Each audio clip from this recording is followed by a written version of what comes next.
नमस्सुन्दरनाथाय तस्मै हालास्य वासिने चतुष्षष्टि विधालीला येनाकारि भुवस्तले श्रीमत्सुन्दरनाथस्य देवीं शफरलोचनां कलये हृदये नित्यं कदम्बवनवासिनीं पूतं स्वतः पूततरं ततो यद् गाङ्गम्पयः शङ्करमौलिसङ्गात् तत्पातु मातः प्रणयापराधपादाहतैः पूततमं ततो नः। स्वोक्तिं मुषित्वा पुरतः पठन्तं स्वस्यैव पश्यन् कवि साहसाङ्कं प्राज्ञो जनः किं प्रतिपद्यतां तमाहन्तु वा सोदरम् आहतां वा. We did this, we stopped with this 51st shloka last time. So the poet is continuing his trend of showing the difference between a good poet and a bad poet, or a terrible poor poet, let's say. So atra uttama kavihi, he writes a poetry, and let's say the adhama kavi, nicha kavi, he doesn't know how to write a poetry on his own. So what he does is he takes the words of someone else, he takes the words of this mahakavi or an uttama kavi, and then he not takes, in fact he says mushitva ityukte atra chorayitva iti. Kavihi kaschana saha swayam lekhitum na shaknoti kintu anyasya kavitam chorayati. So he takes that and then tasyaiva purataha padhati. Yasya kavita iyam tasyaiva purataha, in front of him, he makes that effort, or he daringly reads in front of that uttama kavi. So assuming that it is a sabha, and Nilakanta Dikshita being a court poet in Tirumala Nayaka's court, he must have witnessed so many things like this, no? And this seems like more like a personal experience that he has gone through in his court life. And that's why he must have become really disillusioned, and he must have moved on to his native place, away from the court. So swa uktim mushitva purata swasyaiva purataha pathantam tam kavi sahasankam. Kavi sahasankam, a person who makes the sahasa. Sahasa is yaha avicharya karyam karoti, one who does not think, and then one who does not think about the consequences and does an action. Saha eva kavi sahasankaha iti. So when what can this uttama kavi do to a person who steals the words, steals his own words and reads it in front of himself? Now, this intelligent person is more dignified than the other person, right? So he will not, he can't hit that thief, that chora kavihi. Chora kavim tadayitum api na shaknoti saha. Yataha tatra rajasabha vartate. It is the court of the king. You can't publicly display violence like this. So prajnaha janaha kim pratipadyatam. What can he do? Tam ahantuva. Can he go and hit that kavi? Or can he openly say, this is my durbhagyam, and hit his own stomach, which is showing his helplessness. Tatra. Okay. So swa udaram va saha sukavihi uttama kavihi ahatam. Can he hit himself for being so probably careless? There is always this problem of plagiarism when people openly talk about their poetry or put it on a public forum.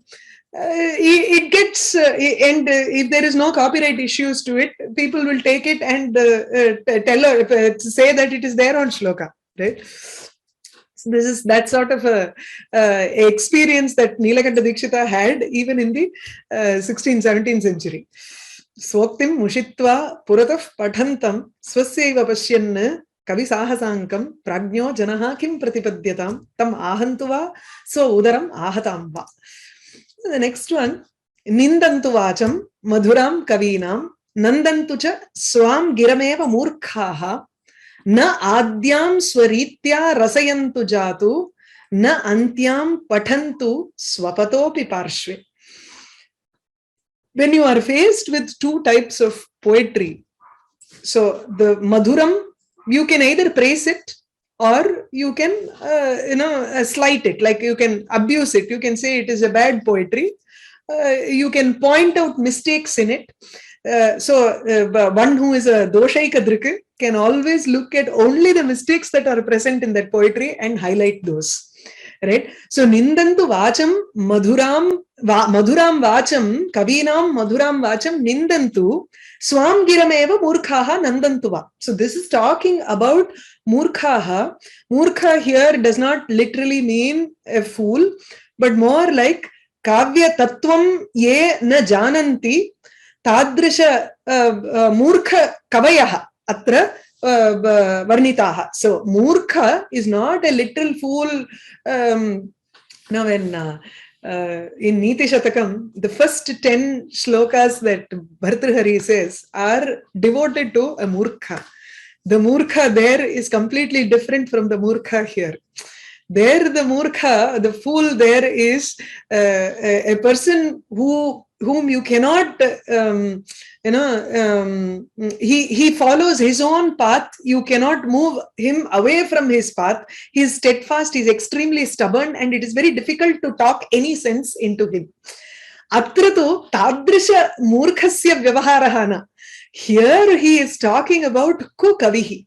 Yaha shastram, kavya shastram na janati, kavya abhyasam na karoti, tadrisha kavya tattvam api yaha na janati, dhvanim, katham, how do I put dhvani in this shloka? That sort of a knowledge is absent in such a person, and he is called a murkha here. So, akavya tattvagyaha eva atra murkha. So, murkhaha, what do these people do who do not understand the greatness of a poetry or what constitutes a good poetry? So, these people, they may look at a beautiful poetry, madhuram vacham, kavinam madhuram vacham drishtva, prayaha te tam vacham nindanti.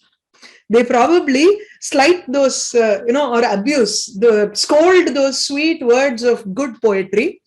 And because they think they don't understand the value of a good poetry. They don't understand that this is the best poetry and this is a bad poetry. Right? So, murkhaha, madhuram, kavinam, madhuram, vacham, nindantu. Let them do it if they want. So, in turn, what do they think as great poetry and which one do they praise? Swameva giram. Swam giram eva nandantuva. Nandantu is praising. Stuvantu. So nindantu, kutsantu, athava nandantu. So what do they praise here? They praise their own words. Not knowing the value of the great poetry, they curse or they scold the good poetry. And swameva giram, swam prashamsa, swaprashamsa. So their own words, they praise their own bad poetry. Now, that is fine. Nindantu, nandantu. I don't care. The poet here says, but the way, the result of this is, adyam swaritya na rasayantu, na jatu rasayantu. Na jatu ityukte kadapi. Anytime they should not, understand the poets, the good poets' words in their own way. Swaprakarena, nijaprakarena, swaritya, adyam ityukte adau bhavam prathamam yat uktam tat madhuram vacham swaritya kadapi ma rasayantu. Let them not appreciate that beautiful poetry in their own manner. Because they will not be looking at the beauty that a Sahridaya looks at, but he will be looking at the words, probably, when you look at a poetry, you'll have to go beyond the words and meaning and go into the dhvani. They will totally miss out the dhvani in that shloka, and they will only praise the shabdartha or the shabdalankara, arthalankara, any, chitrabandham, padmabandham and all that. They will keep praising it in their own manner because they only know these things to look for in a poetry. So, swaritya adyam kadapi na rasayantu. They should never sample or they should never appreciate the good poet's words in their manner, because they're going to miss out the value of that poetry. Tatha, in the same manner, swiyam, antyam. Antyam here means ante bhavam, which is the second one. Now, in the shloka, if you look at this, see, adyam is the first, that which is said first. So this is one. And then antyam, that which is said later. Swam giram eva. So antyam swam giram, everything is in strilinga. If you note, it is an adjective to vacham and giram. So antyam swam giram, their own words, swapataha parshve api ma pathantu na patantu. Let them not read these words even near a person who is sleeping. See, when you are sleeping, you are not conscious of what is happening in the sthula jagat, right? You are in the swapna jagat. In the sthula world, in the gross world, you are not unaware. You do not have that connection because the outer indriyas are not functioning here. So your shrotram will not even listen to that. But still, the poet wants to insist and say, let him not read his own terrible poetry in the ears of a person who is sleeping.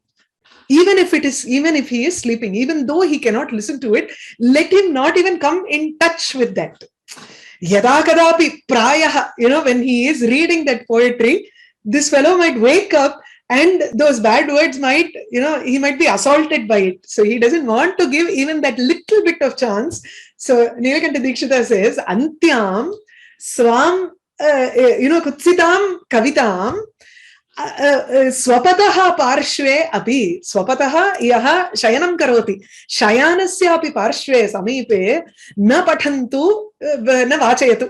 Let them not read their poetry near even a sleeping person. So what does this mean? यतः दुःखकरं खलु सुकवितायाः सुखकरं तस्मात् even if it is sukhakaram, they will not understand that sukham that derives out of that beautiful poetry. Hence, let them not even appreciate that. Okay, let them not look at it from their perspective.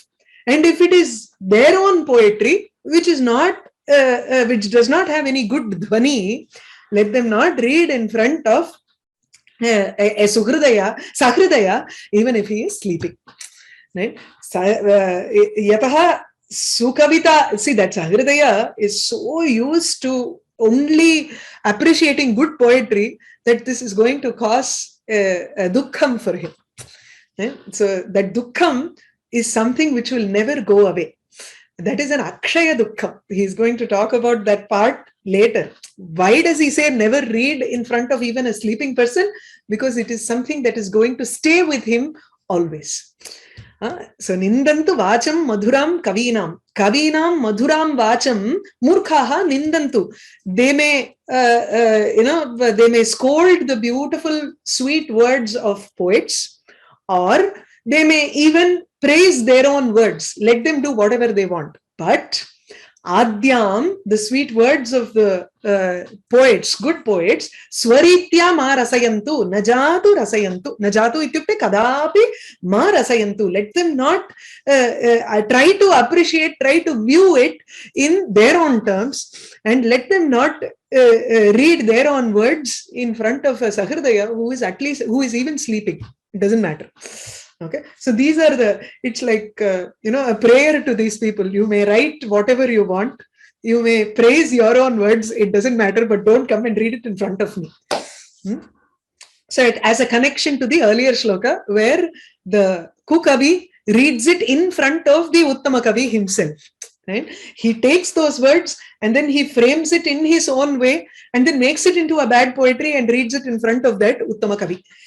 Tadrisha vyavaharam ma kuru ityeva atra. That is the connection between the earlier shloka.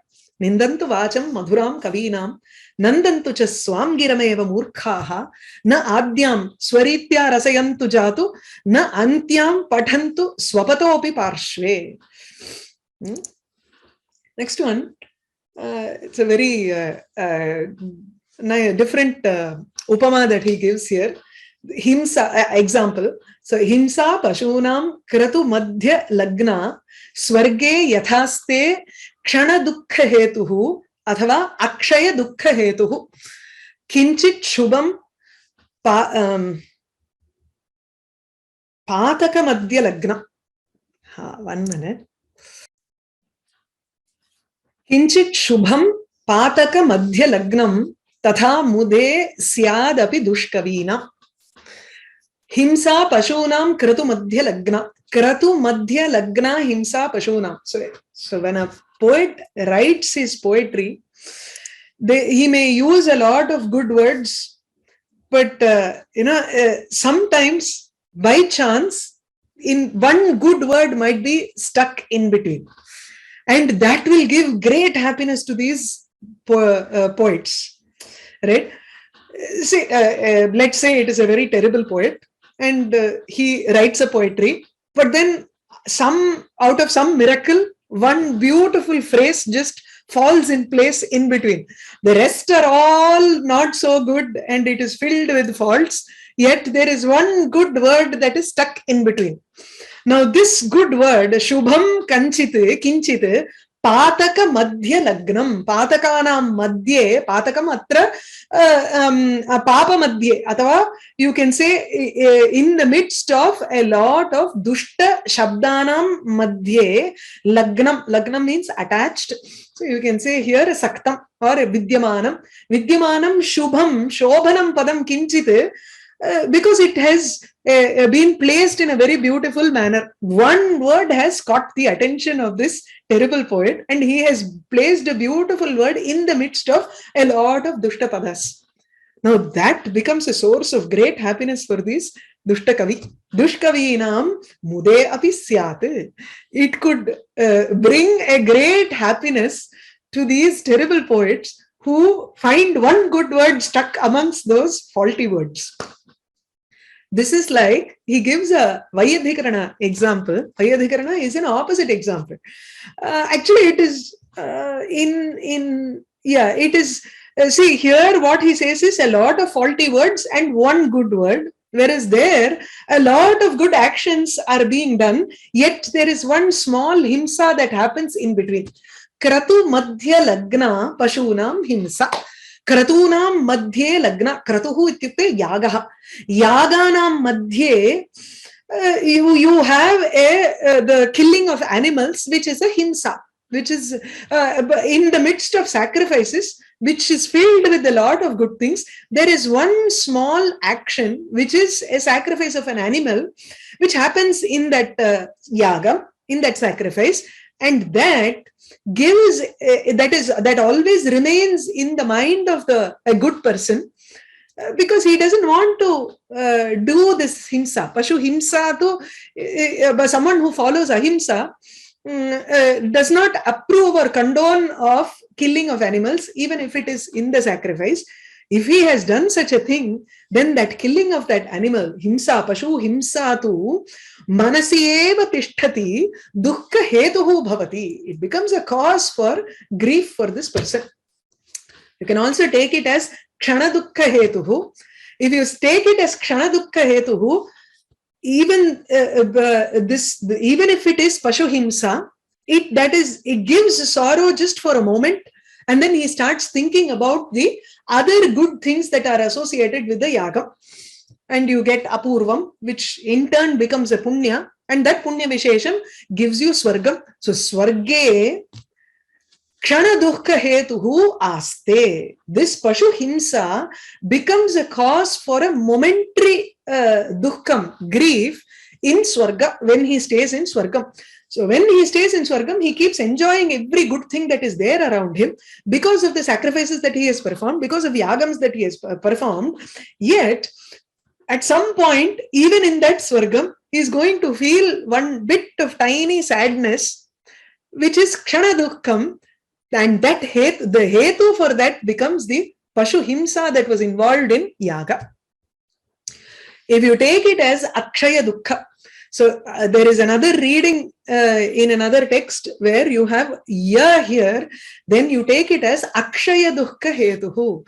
Akshaya dukkha hetu, you can take it as, in the sense, it is always present in the mind. We say in Tamil, uruttarudhu manastodaha iti Sanskrite tatra padam. Uruttarudhu, it constantly stays in the mind, and it just it gives some sort of a feeling there that I have not done something correct, that is not correct, that is something wrong that I have done, and that stays in the mind always. Akshaya dukkhasya hetuhu bhavati sa pashu himsa. You can take it in both ways. Now, when you apply it to the Prakritam here, the contextual, Dushkavinam Kinchit Pataka Madhya Lagnam Kinchit Shubham Tesham Mude Syat Yadyapi. Even though there is just one word, but then that always stays in their mind, and they keep praising only that Ekameva Padam Shlaghamanaha. Akshayam Anandam Labhante. You can also take it as Akshaya Sukha Hetuhu Bhavati. In the context, you take it as Kshana Sukha Hetuhu, or you take it as Akshaya Sukha Hetuhu. If it is a Kavi who is very aware of his own work, if he is aware that he is not able to create good poetry, and he is aware that all of his words are fault, then that one word which is good, Shubham, Auchityena Vinyastam Padam Yatkinchit Vartate Chet, Tat Padam Kshana Sukha Hetuhu Bhavati. Or it can also become, if he is a Kavi who is unaware of his own faults, he only looks at that word, Ekameva Tatpadam Stuvanna, he praises only that word and says, oh, what a beautiful poetry I have written. So tatra akshaya sukha hetuhu bhavati tat padam. Both can fit. That's why many editors. One of the editor of this manuscript is T. Ganapati Shastri, Ganapati Muni, who himself is a great poet. He has written a work called Uma Sahasram. He has also written Uma Shatakam, and many other works also he has written. He is a wonderful poet, and Ambayaha Anugraha tu Purnam Asti Tasya. He has edited this work, so he has included both versions, and I'm sure this is the reason for him to include both versions, and both are correct. Both fit beautifully in this verse. So Himsa Pashunam Kratu Madhya Lagna Swarge Yatha Aste Akshaya Dukkha Hetuhu Athava Kshana Dukkha Hetuhu. So just as how killing of animals, Pashunam Himsa, Kratu Madhya Lagna, found in the midst of sacrifices, it becomes a reason, Hetuhu, for what? Kshana Dukkha Hetuhu, momentary sorrow, Athava Akshaya Dukkha Hetuhu in Swarga, or an eternal sorrow in Swarga. Tatha, in the same way, one good word, Kinchit Shubham Padam, Pataka Madhya Lagnam, amidst a lot of faults. Don't take it as Papam here, take it as Dushta Shabda, Dushta Padanam Madhye Lagnam Vidyamanam Padam, Shubham Padam. That gives great happiness. Even that gives a great happiness to Dushkavi. So Dushkavinam Mude Api Syat. It can give happiness. So Himsa Pashunam Kratumadhya Lagna Swarge Yathaste Kshaya Dukkha Hetuhu Athava Kshana Dukkha Hetuhu Kinchit Shubham Pataka Madhya Lagnam Tatha Mude Syadapi Dushkavinam. The next one, Prachetasa Vyasa Mukhaha Kavindraha Pranchopi Kim Dushkavibihi Viraktaha Kavyani Kartum Shatashaha Kshamaste Katham Nached Asata Kakavandhyaha. He wonders, see, did bad kavis exist only in 17th century during Nilakanta Dikshita's time? He says they must have existed even before, not only now. See, if otherwise, people like Valmiki and Vyasa, Bharavi, Magha, these people just wrote one work and stopped. They must have become really, disillusioned by the poor poets around them, and they must have decided one work is enough. If people are able to study this one work, then Saphalyam, that is enough for me. So they must have become really frustrated with the poets around them. So poor poets must have existed even then. That is the Nilakanta Dikshita's assumption here in this shloka. So, Prachetasa Vyasa Mukhaha Pranchaha Kavindraha. Pranchaha Purve. Those who existed, ancient poets, Kavindraha, Kavinam Indraha Ityukte Indraha Atra Raja, Kavi Raja. So, Kavi Rajaha, those who, the king of the great poets, ancient poets like Prachetasa, Valmiki. Valmiki is called Prachetasa because he is Prachetasaha Apatyam.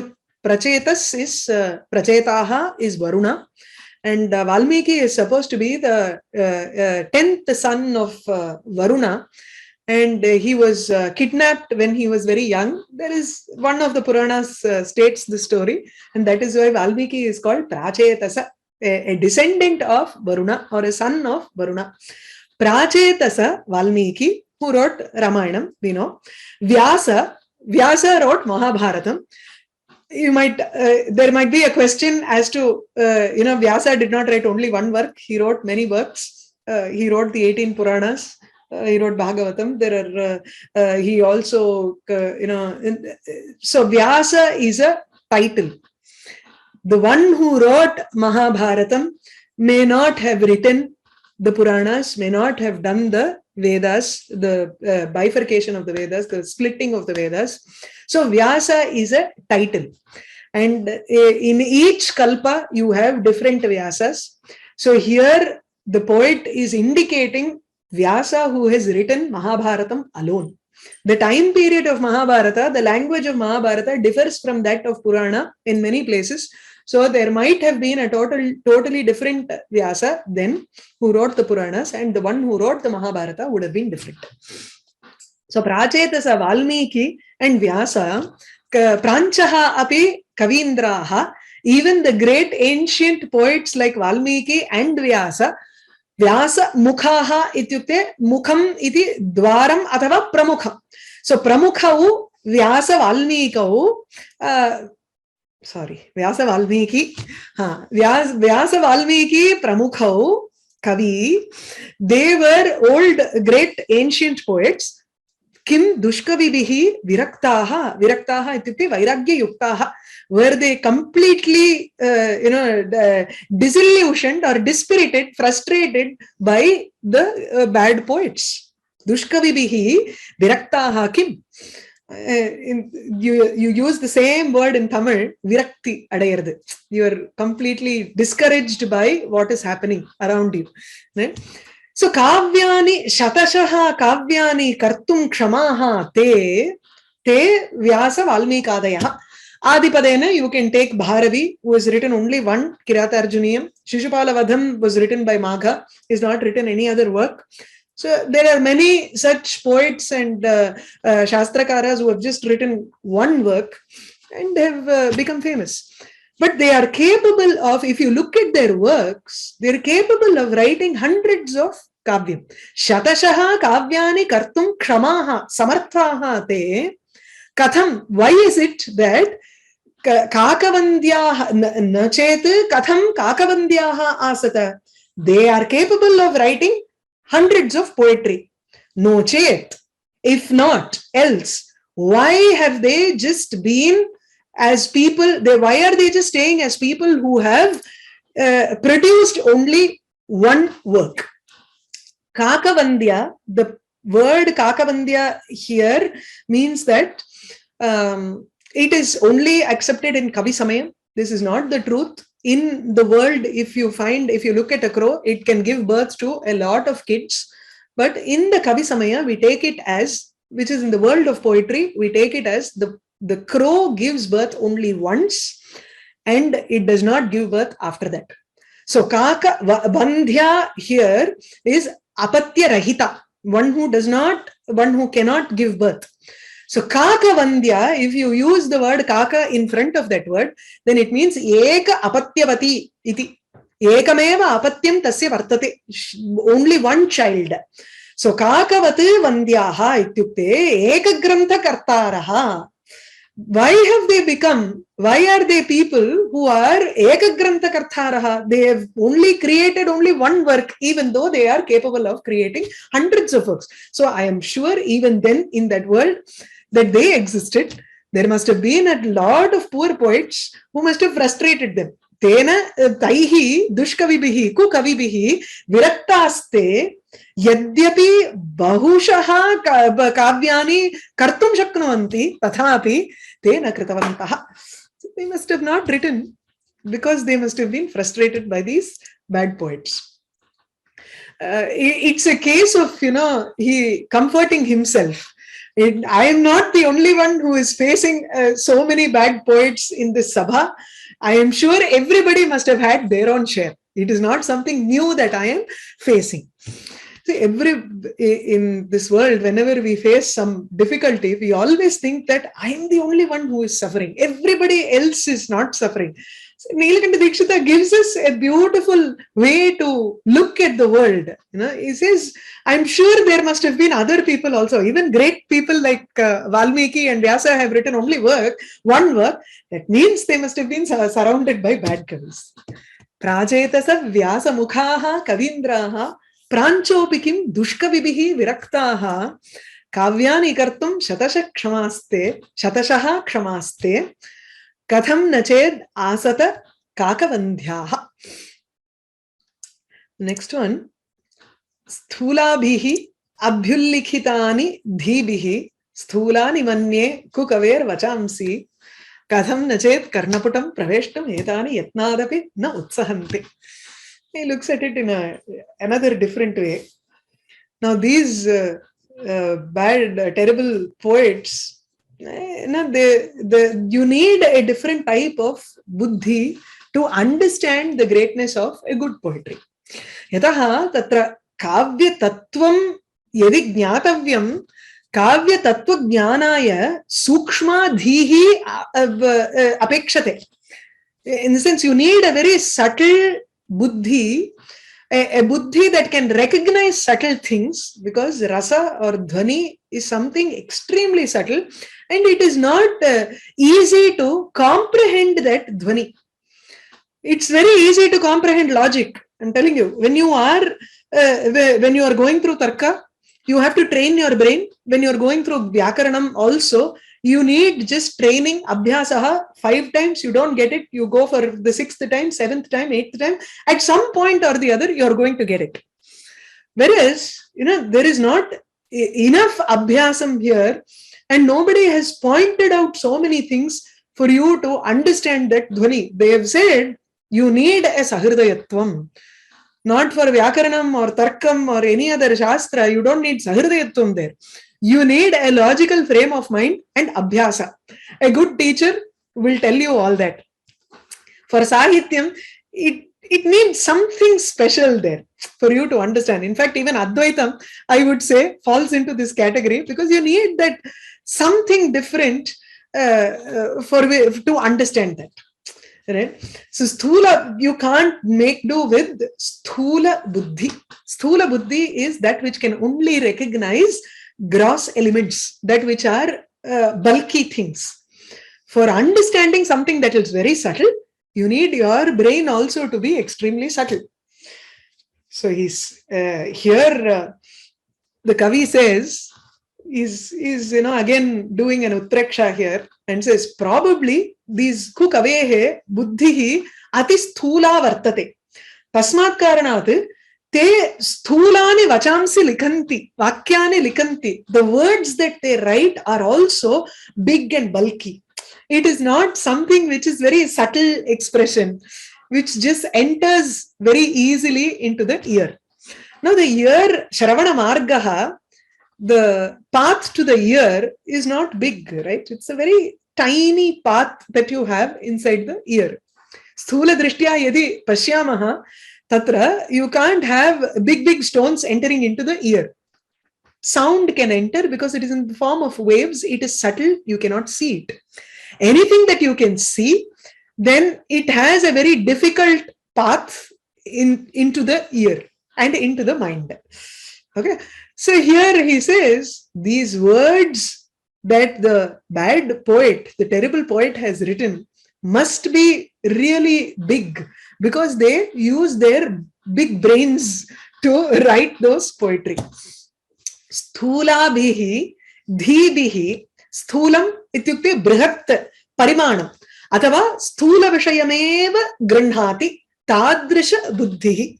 It can only grasp that which is outward. It cannot grasp anything that is subtle. So tadrisha dhibihi buddhibihi abhyullikhitani kukavehe vachamsi sthulani eva iti manye. I think those words which are abhyullikitani, etched, or utkirnani, ullikita, highlighted. Those words which are highlighted by the big brains or bulky brains of these terrible poets are also big.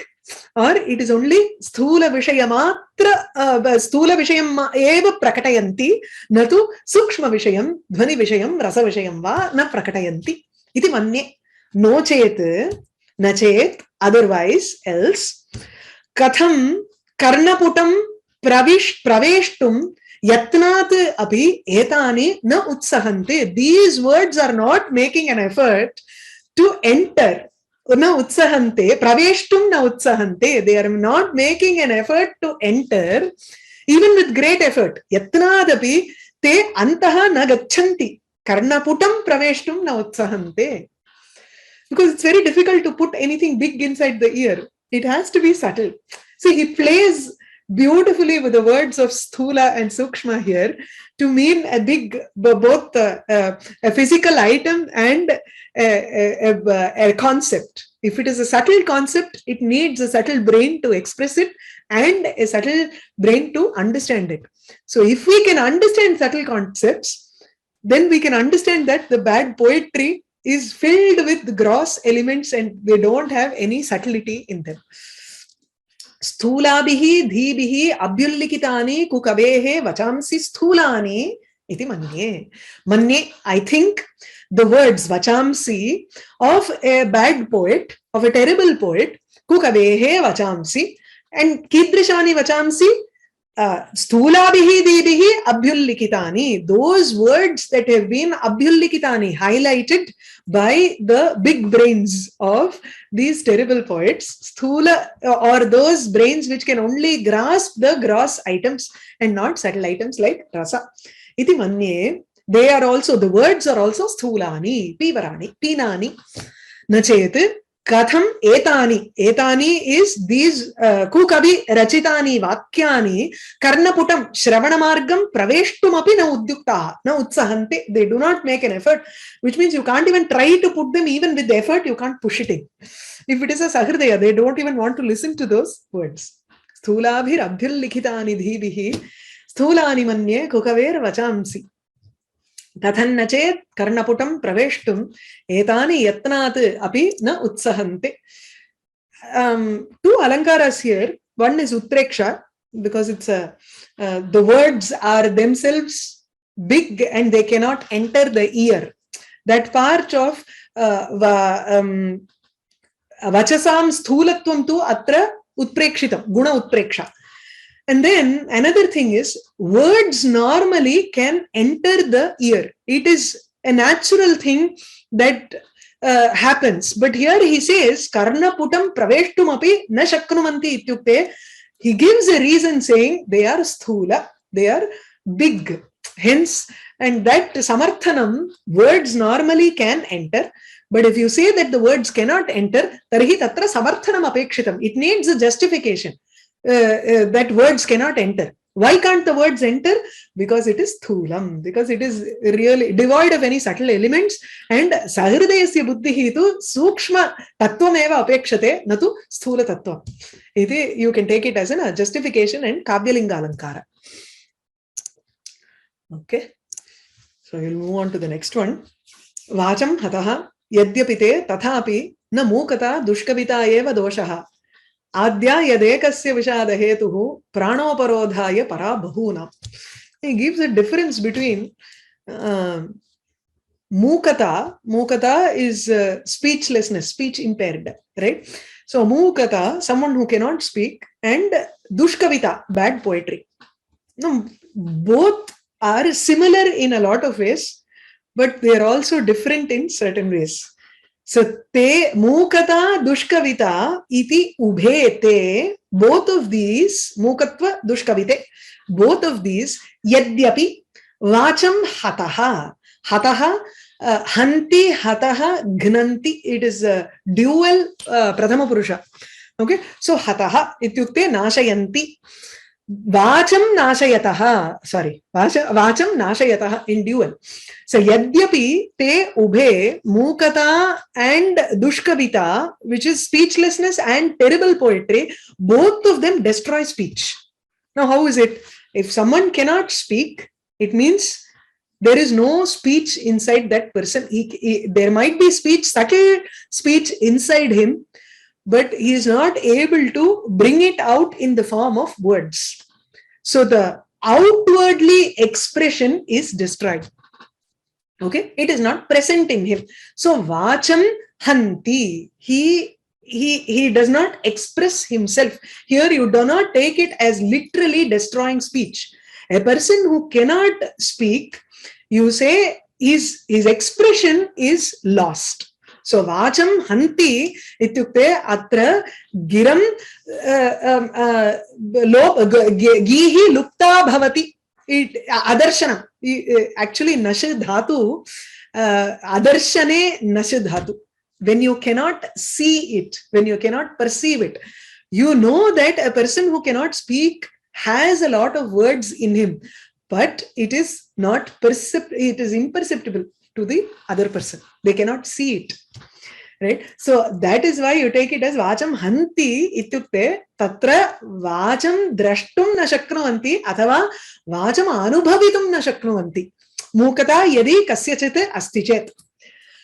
That is one part. The second one is dushkavita. He literally, kills speech here. Kills the great Saraswati. We have many experiences, and the poet has also given us a lot of examples for that to show how he destroys the speech here. Okay, figuratively again.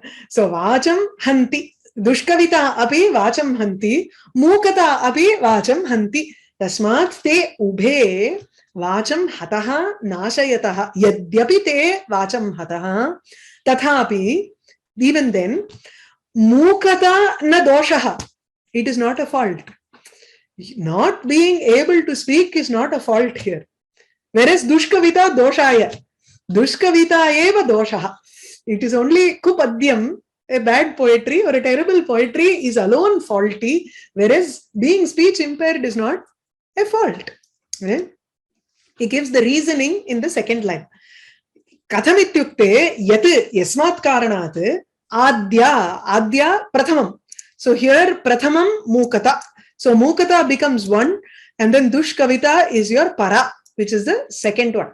Now adyam, the first one, adya ekasya eva vishada hetuhu, only the person who is unable to speak feels the dukkam so much. Every time he wants to express himself, he feels the grief constantly, and it causes grief only to sorrow to only one person who is unable to express himself. So, natu doshaya. Parantu atra para, the second one, dushkavita, bahunam pranoparodhaya. It just stops the breath, takes the breath away of many people here. Ekaha dushkavitam pathati chet shrotaraha tu bahavaha tatra.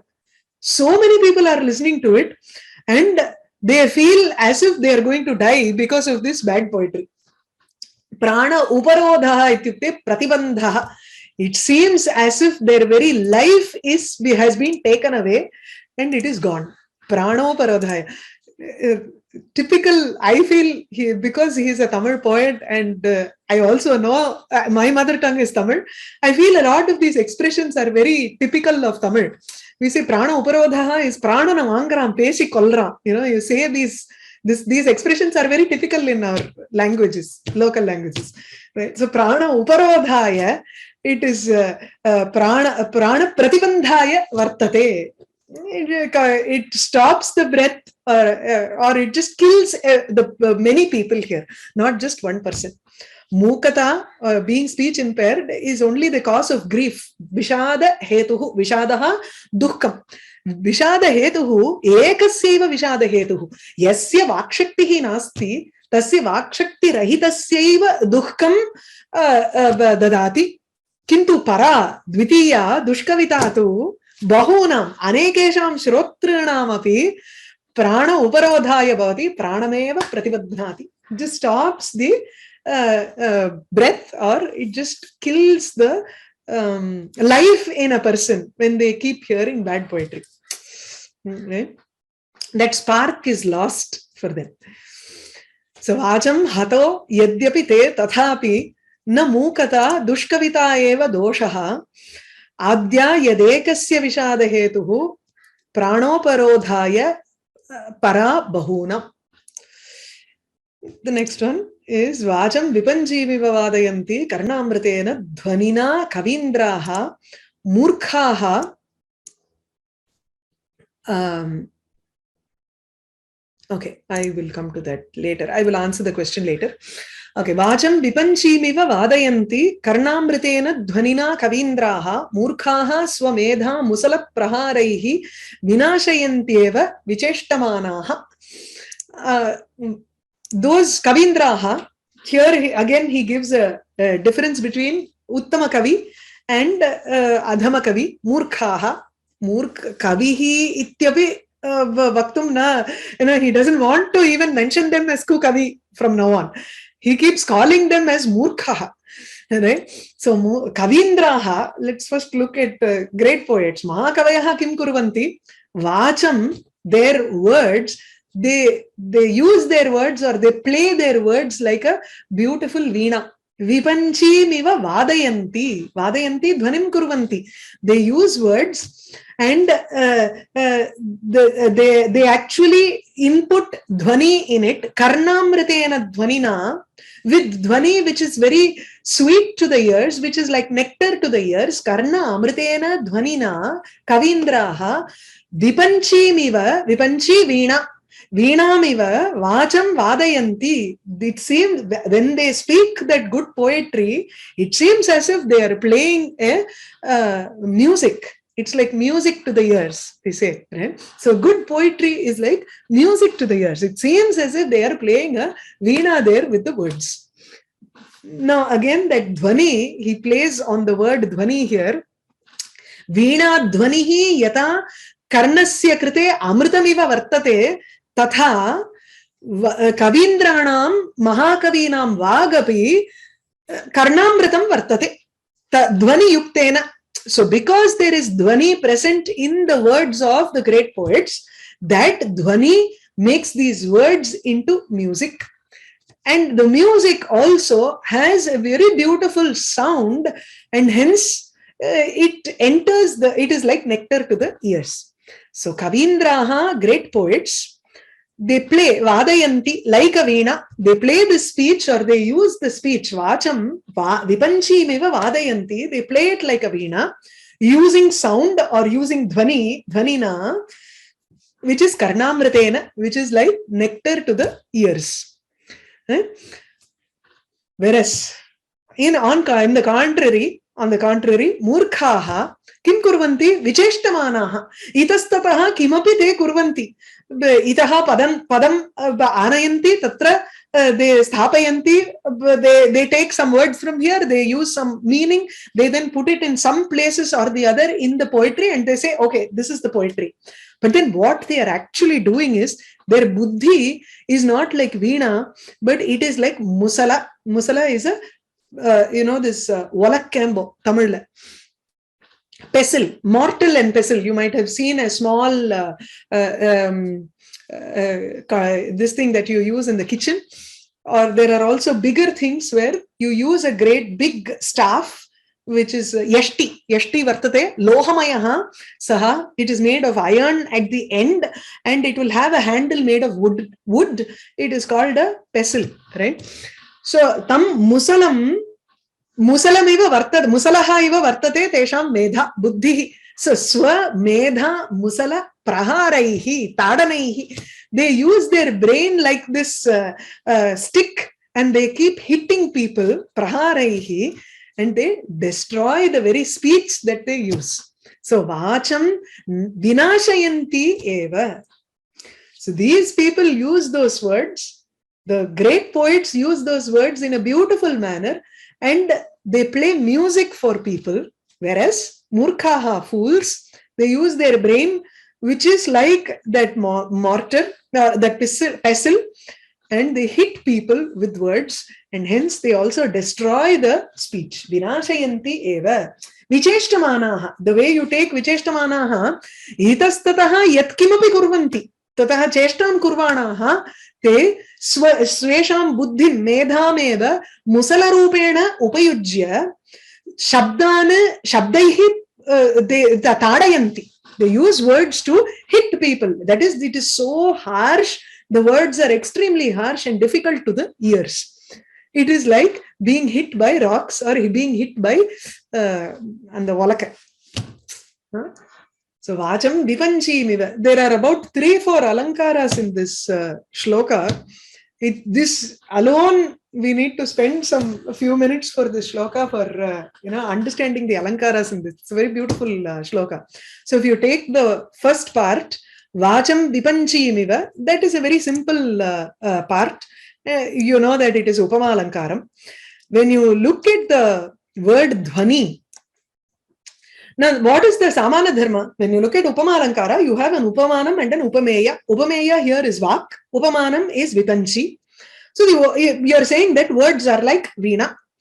How are the words like veena? Because of karnamritena dhvani. This karnamrita dhvani becomes your common dharma, samanya dharmam between the upamana and the upameya. Katham samanya dharmam ubhayatrapi tatra sambadhyate ityukte karnamrita dhvanihi iti shabdasya ubhayartakatvam vartate. So it has two meanings. One is kavya atma bhutam yat vartate tadrisha dhvanihi, dhvani kavyam or rasaha. You can take it as kavya pakshe, vak pakshe. In terms of speech, you take it as dhvani, suggestion. In terms of vipanchi, you take it as sweet sound, dhvani.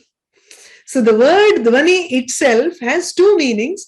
One is dhvani kavyam or suggestion, pratipadyamana artham, and the second meaning is tantri ninada, the sound of the strings, is also dhvani. The same word has two meanings, hence there is shlesha alankara there. But you're also saying that dhvanihi eva tantri ninadaha. The sound of strings is the same as the dhvani, which is suggestion. And there you have abheda adhyavasanam. So it is atishayokti alankara. The next one is medha musala. Here medha eva musalaha is rupaka alankara. This is very similar to, in Vedanta Deshika's shlokas, or even in Kalidasa's shlokas, it is very subtle. There might be 5-6 alankaras in one shloka, but it will be very subtle. It will not be so apparent. In the Yadavabhyudayam, you will find such examples where apparently, in an apparent manner, he would have given 4-5 alankaras in that shloka. It will be very easy to pick out, and you can take it as an example for alankara shastra. So, vacham vipanchimiva vadayanti karnamritena dhvanina kavindraha murkhaha swamedha musala praharaihi vinashayantyeva vicheshtamanaha. Okay. I will probably look at okay, you can take questions now. There is one question. Mukata katham doshaha avashyam vishadahetuhu kavyam nama shabdaihi bhava prakatanam. If you can you unmute yourself and ask this question so that it's I understand what you're asking. It says anonymous attendee. I don't know who this is. Okay. So, what mukata tu atra doshaha iti noktam. It is not said that mukata is dosham. In fact, he says na mukata doshaha. Mukata, speechlessness, is not a fault.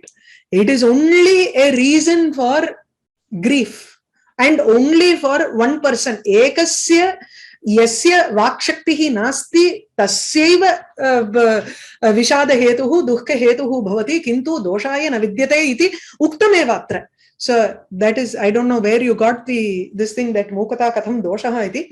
Okay.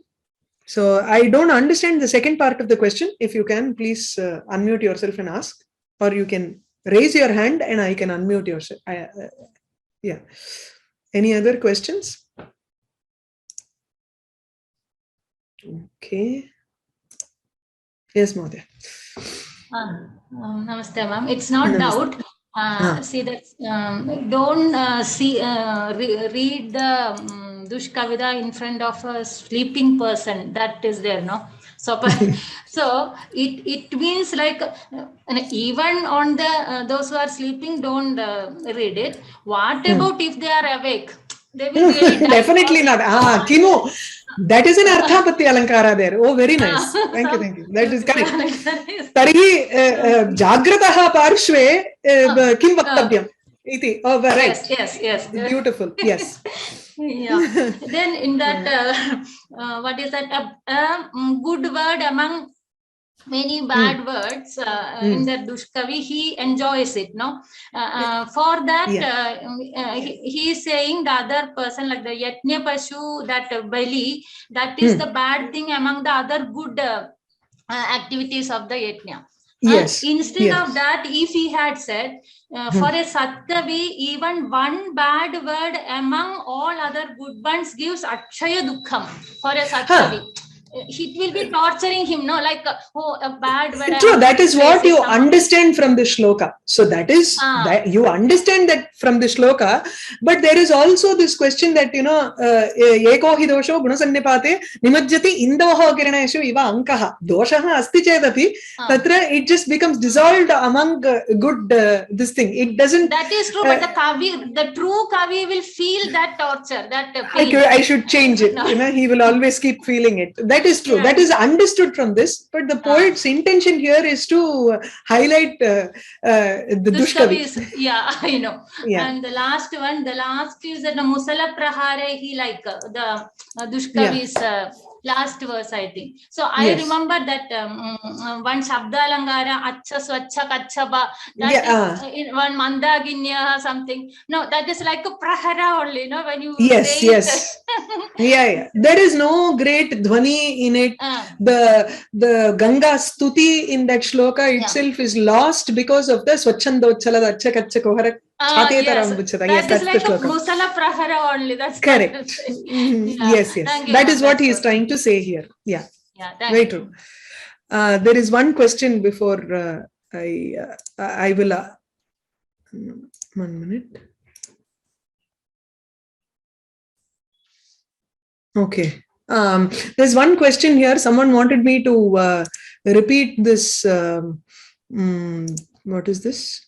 Atishayoktihi rupakalankaraha punaha ekavaram vadatu. Right. I can do that. No problem.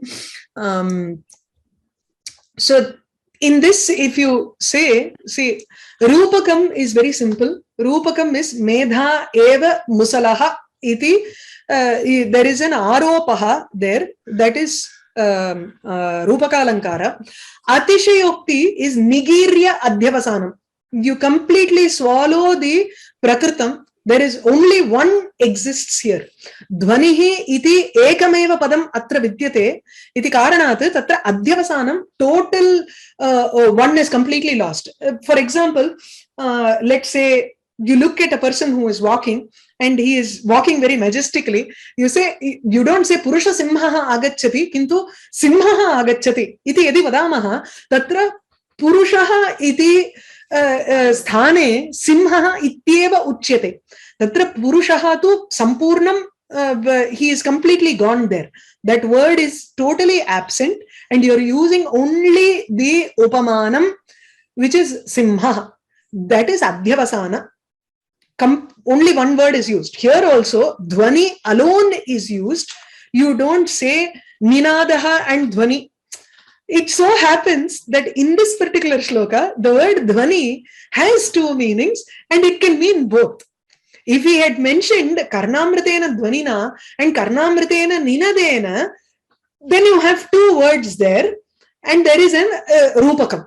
Whereas you have only one word here, then it becomes atishayokti. It's a complete exaggeration. That is the difference between atishayokti and rupakam. If you still have a doubt, you can ask. Ganesh Mohdya? Yeah. So I was wondering about this Swarge Kshanadukha Hetuhu.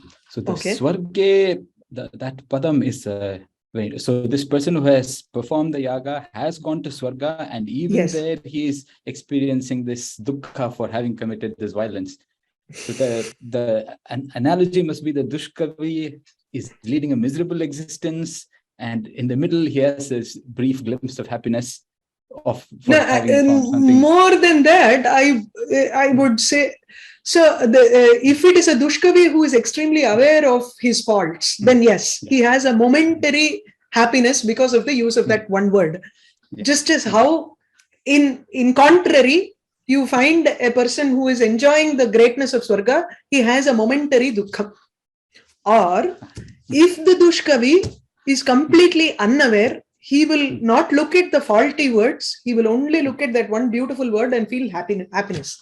The same way, the person who goes to the Swargam, even though he is surrounded by great, beautiful things and he has to feel happy, he will constantly feel that little bit of uruttal. Yeah. Is that clear? Anything else? Okay. I think no other doubt. Okay. Thank you. We will meet next week. Namaste.